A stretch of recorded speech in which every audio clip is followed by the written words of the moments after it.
Okay, for this demo, we have two drones set up. This here is going to be our second drone, and this is our first drone right here. So these are obviously not on drones. They will eventually be with much smaller Raspberry Pis, but this is a Raspberry Pi, and this is a GPS module. This is going to be integrated into the Raspberry Pi on the drone. And the cables here are just power cables, so we can keep these powered. Eventually they'll be plugged in and supplied by a battery on the drone itself. So we were supposed to create a local ad hoc network, and that is what we did. So here, none of these drones are connected to Ethernet. They're not connected to the internet. They're on this local ad hoc Batman network. So we can see that's set up, it's configured, and both of these drones are connected on that network. So in order to talk to one another, or essentially send GPS data, we had to set up an Alfred server. Now the Alfred server is essentially just a place for each drone to post a message and other drones to read those messages and get updated data.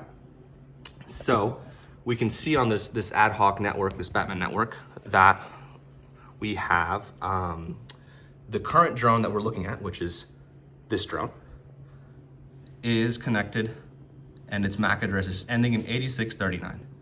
And the neighbor drone, which is the drone Awesome is holding there, is ending in A5D9. And right here we have a program that essentially listens to this Alfred server and gets updates from that drone, positional updates. So we can see A5D9 was the neighbor drone, or the one Awesome's holding, and we're getting updates from A5D9. We've got live timestamps here and latitude, longitude.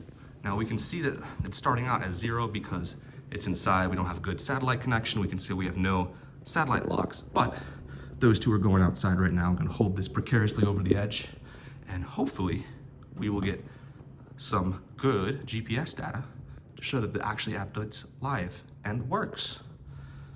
So right there, we now have 4 satellites connected, and our current latitude, longitude, altitude in meters, which is about 600 feet. We're about 600 feet here currently. And yeah, it works. It's live, it's updated. They can bring that Pi right back in, and we'll see here that eventually we're gonna start losing that connection that we had. And yeah, that's the demo.